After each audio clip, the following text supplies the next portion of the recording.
Donald Trump and the MAGA Republicans represent an extremism that threatens the very foundations of our republic. Chief Division Counsel and DOJ have approved a no-knock breach. We want the subject to be on display, doing the walk of shame, full visual impact. Any questions? Are we becoming a police state?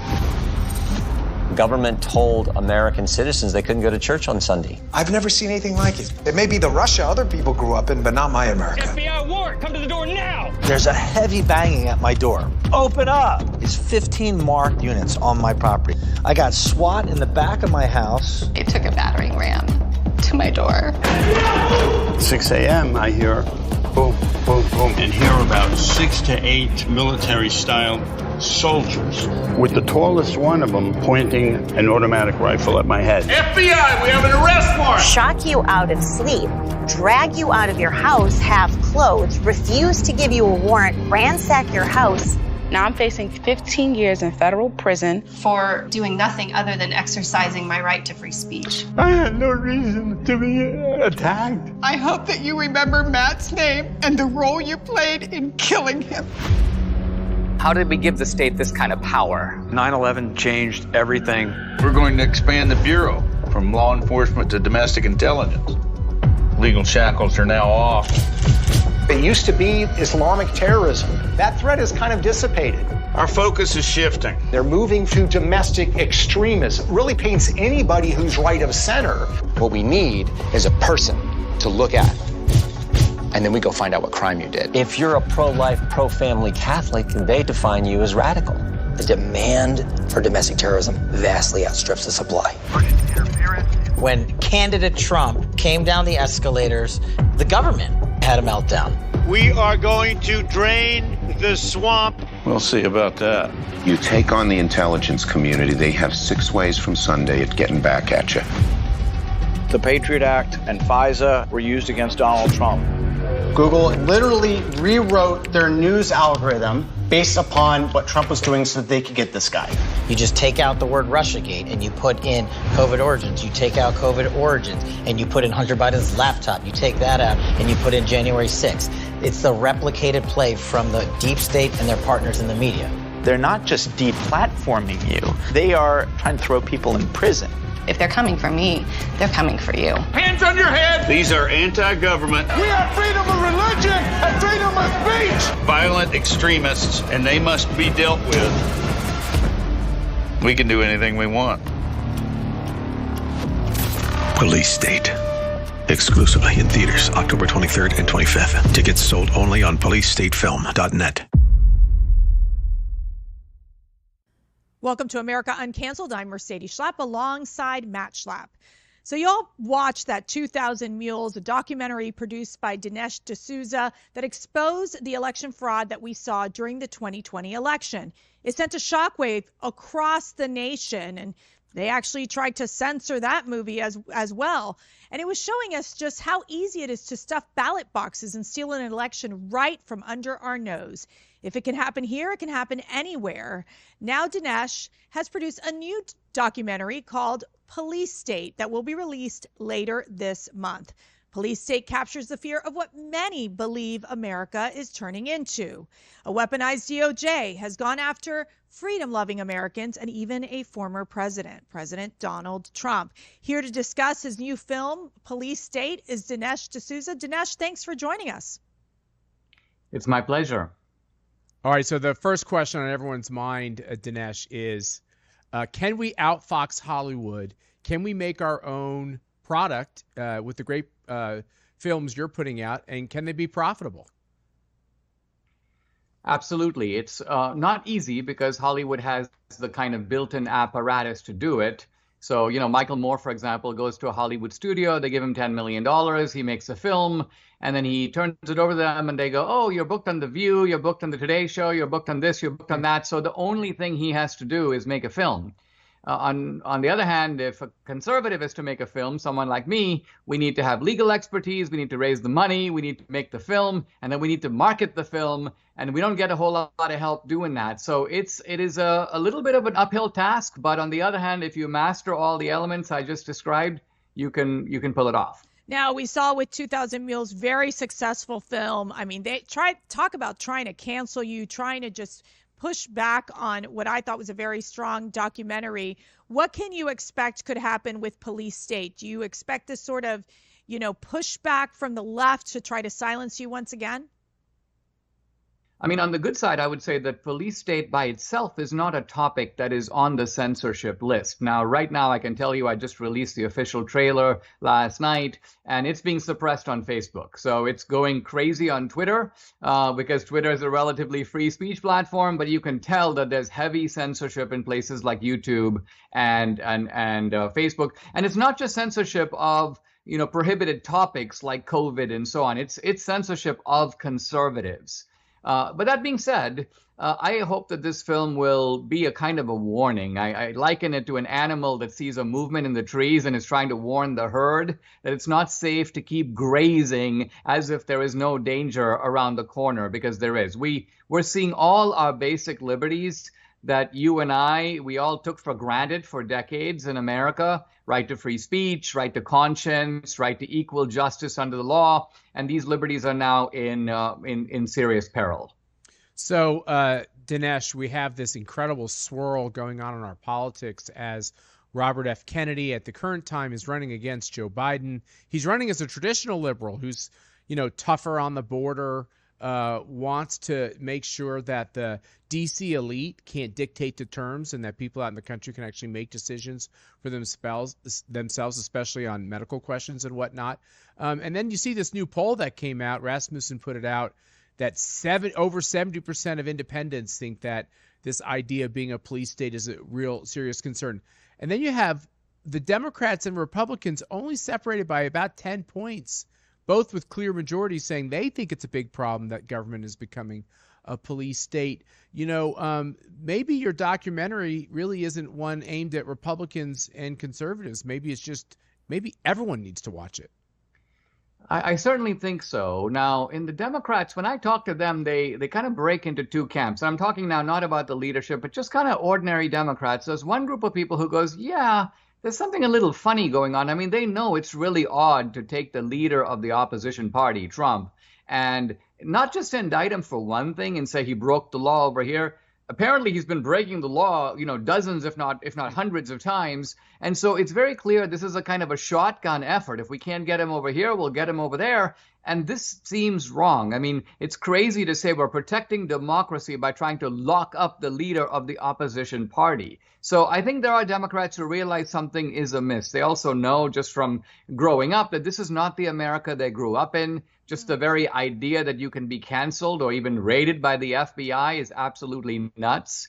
But on the other hand, there are other Democrats, other people on the left, and their view, believe it or not, is that there is a police state or an emerging police state, but Matt, you and I and Trump are doing it. We're responsible for creating the police state. Trump is the neo-fascist. He's the authoritarian. Republicans are threatening abortion rights, trans rights. So by giving freedom a kind of peculiar definition, suddenly it becomes Republicans who are the mortal threat to the continuation of freedom and democracy in America. So I got to ask you, what was there one particular moment when you were directing and producing the film that really stood out to you as this is why Americans need to be concerned that our Department of Justice has gone way too far? Was there any one moment that you said, okay, be aware, this is a warning, but this could really spiral downward very quickly? Well, while it's true that the essence of the police state is locking people up, I mean, a police state is basically a place where the entire country is turned into a prison. So the DOJ is certainly relevant to that. But the topic is much wider than that, because if you were to ask me what makes a police state, and let's look abroad, North Korea, China, the old Soviet Union, it is widespread surveillance, it is systematic censorship, It is rampant political indoctrination through the media and in the schools. It is the effort to create a one-party state by eliminating effective opposition. It's the emergence of political prisoners who are locked up basically for their political convictions. And look, we see all those things in the United States. So the movie is much bigger than the FBI or the DOJ. It is about the ways in which basic liberties are being extinguished one by one, usually through the politics of fear. COVID was part of that. January 6th was part of that. So telling the story of the police state from the people who are whistleblowers, who are there, who see how it's done, and also from the point of view of ordinary citizens who are experiencing the police state. What's it like to feel the police state breathing down your neck? This is really the heart of this movie. So here's the great irony. The police state is against the police. So you had this whole BLM movement to defund, to demonize, to prosecute the local police all over the country. At the same time, they're ramping up this whole un-American idea of a federal police force. You know, the FBI and DOJ have made themselves infamous, but there's almost every, Chevron independent agency in government has their own police force, their own prosecutors. I mean, this is a big, huge problem, right, Desh? It's bigger than people think. Yeah, and it's going on at the state level as well as the federal level. So there's a decentralized aspect to it. Think of Alvin Bragg in New York. Think of Fannie Willis, for example, in Fulton County. So this is going on all around the country. And it's not just in the government. We typically think of a police state as a government-run operation. Think, for example, of the way in which, Goebbels would order the media in Germany. You got to do this or we'll lock you up. Interestingly, in our country, we have a hybrid, a police state that is partly public, but it's also partly the private sector. It involves elements of academia. It involves the nonprofit sector. I mean, think about censorship. The Biden regime gives instructions to the Stanford Internet Observatory, or the so-called Virality Project. They're the intermediary. Then they pass along those instructions to the digital platforms, and the digital platforms throw people off and cut off their channels, and then the media becomes the cheerleader for all this. So look at the way in which the tentacles of the police state are sprawling across the whole society. Let me ask you, because we've seen this enormous abuse by the judicial system, and obviously there's these leftist groups like Center for Accountability who are they're always going after conservative groups, conservative nonprofit groups, and really trying to push a lot of this litigation to try to basically bankrupt conservative organizations. How can conservatives fight back? I mean, what's the remedy here?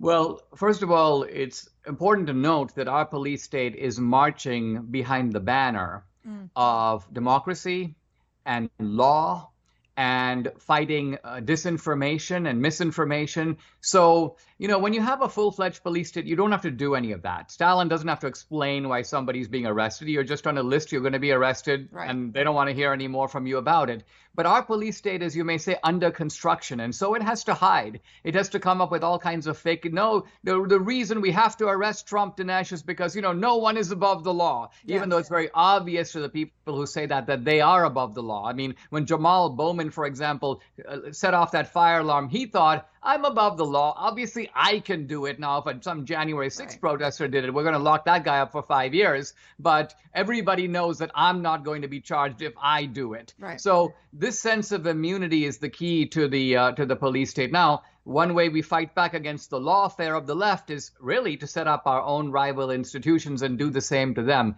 This is a very difficult lesson for Republicans because a lot of Republicans think, well, we can't copy what the left is doing. We're better than they are. Well, we stand on principle. This is part of our problem. Though, let me ask you, I mean, just in understanding this, yes, I mean, we agree that there needs to be this need of building these institutions to fight back.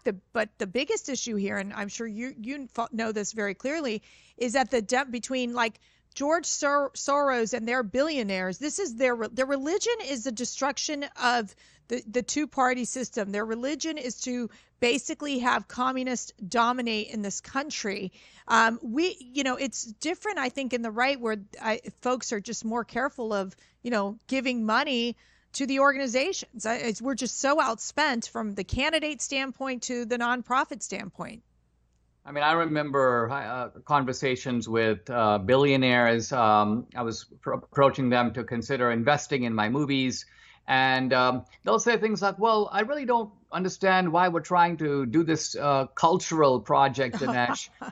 Or what they'll say something like, well, I'm active in the culture. I support character education, and I'm like, do you have any clue? This is kind of like going out in a covered wagon and seeing outlaws encircling your ranch. They want to burn your homestead down. And here you are talking about character education. Yeah, that's a great point. Yeah, let's go back to this idea. You say we have to act like the left. I got called by a reporter associated with the Washington Examiner the other day, and they were trying to ask me why the left holds Democrats together, and why on the right or the conservative side we tend to go our own way. It's harder to corral us.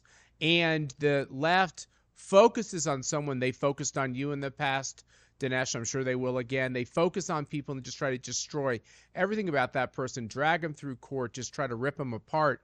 And we really don't do that. I think the closest you can say is we actually used impeachment power against Bill Clinton because he did something pretty terrible right outside the Oval Office. So what's the lesson here? Do we need to get tougher? Are there still moral standards that say that the end doesn't justify the means? Or are we so far away from being even near to being over the line that we just got to get a lot more aggressive? Well, I think in a moral compass, the end does not justify any means. And so I would certainly not advocate, for example, that we break the law in the way that the left does. I would advocate that we hold them accountable where we can. And so, for example, there are many attorneys general at the state level who could be indicting prominent Democrats for doing things that are above the law or beyond the law, child trafficking, horrendous stuff. And they're able to get away with it because our attorneys general go, well, I don't really want to appear political. Whereas their attorneys general are fully leveraging their power to the degree they can. In fact, very often inventing offenses, even when there really aren't any. So this is a case where if you don't treat them in kind, they then see your gentleness as an invitation to their aggression. Think about it. When Elon Musk banned a couple of journalists from Twitter for one day, they began to scream like crazy and suddenly discovered the virtues of free speech. They were quoting John Stuart Mill and all, And so when they get banned, they suddenly realize free speech is really important, at least for us. Right. Let me ask you about Donald Trump. As we know, we're entering into the presidential season already. We've seen two debates on the GOP side. Obviously, I don't think anyone seems to be gaining any real traction. And then yesterday, Donald Trump appeared up in New York in the courts. Basically, what I thought was a brilliant move, where he, is making the case that this judge, this attorney general, that they are leftist pawns. Let's take a listen. So it'll be the video where he says that it's a rogue judge, and it's just Trump talking. So I know the quote. Okay, okay. It's a what judge? Lunatic judge. Yeah. Well, with regard. Oh wait, they're going to count us off. Sorry. Oh. Go ahead. So Dinesh, in this case, I just think that it's looking as if Donald Trump is the victim, and the villain is clearly Letitia James, who's trying to take him down. There's no question that this is a coordinated effort by the Democrats and the left. It's also clear that they wouldn't mind getting rid of Trump under any pretext, no matter how preposterous. And the pretexts, one on top of the other, are one loonier than the other. By contrast, look at Biden, where there's real meat, there's real substance, there's real reason to go after that guy, because you got foreign money flowing into the Biden LLCs and then into the Biden family, being distributed among the family in exchange for favors that we know have been performed, like the firing of the prosecutor. So that's a much more open and shut case. No one on the left could give a similar claim about Trump that is half as clear as what I just said. Dinesh, 2,000 Mules was a huge success. I can't tell you how many people. I think we know some of your investors and how many people it really impacted. People like myself were out there.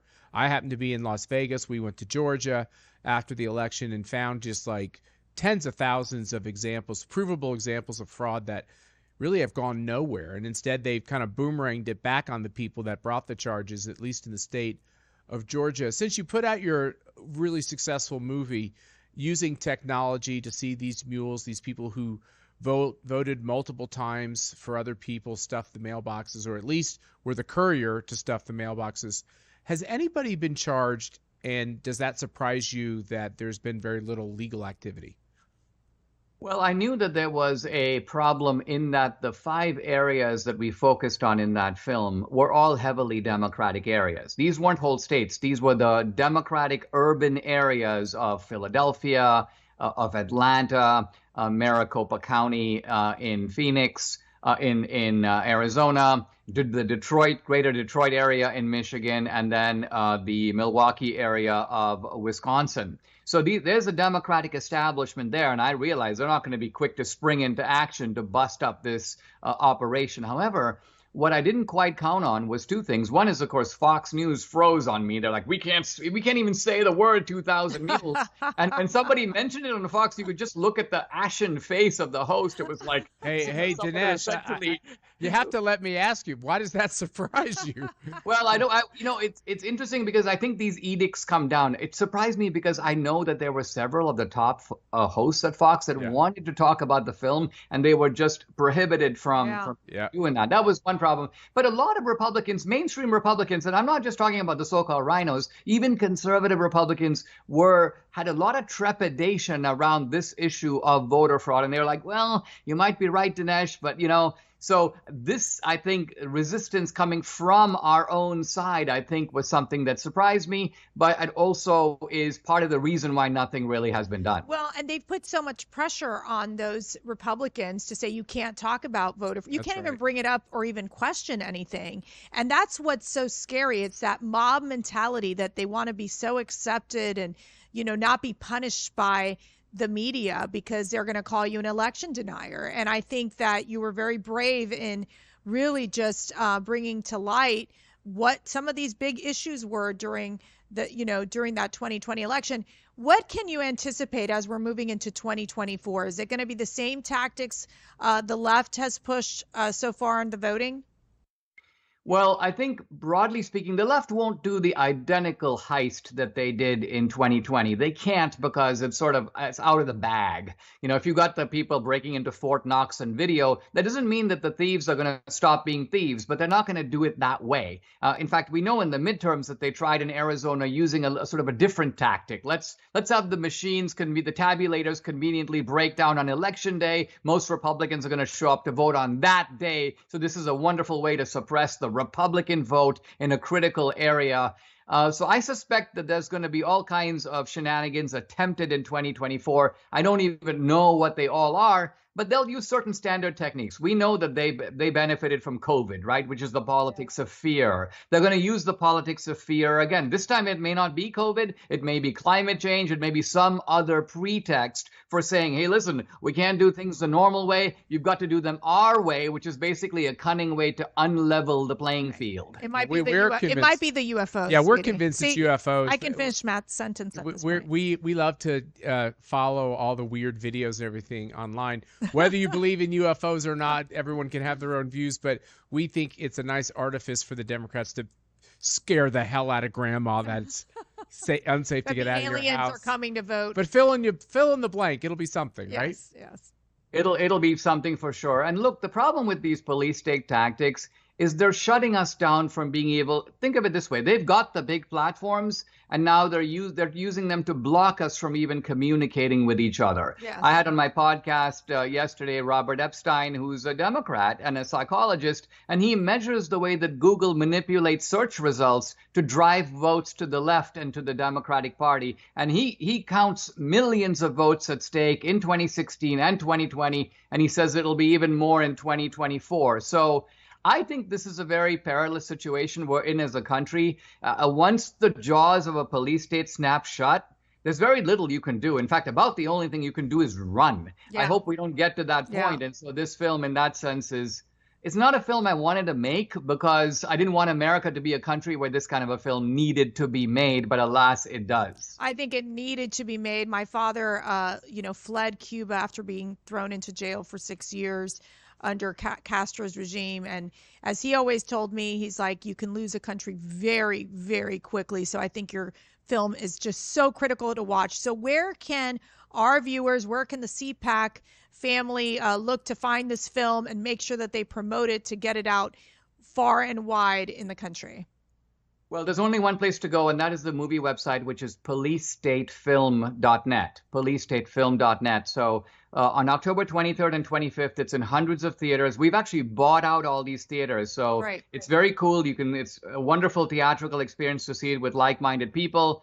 We're also having a virtual premiere, so if you can't get to the theater, watch at home. October 27th, that's Friday, October 27th. All the tickets for the theatrical and the virtual premiere, policestatefilm.net. Hey, Dinesh, we appreciate you for your great work. Another great movie. Everyone needs to go on that website. We'll put it on our screen and go watch it. And thanks for tuning in to another episode of America Uncanceled. You know you can get previous shows by going to our website at cpac.org and downloading wherever you like to go and get your favorite podcast, like Dinesh's podcast. And you also need to know that tickets are on sale for our CPAC, our next big national conference, which will be in D.C. Once again, you can go to our website and start reserving your tickets. I can't imagine anything more epic than where this country's going to be at the end of February and the importance of that important conference. So God bless you, and thanks for tuning in.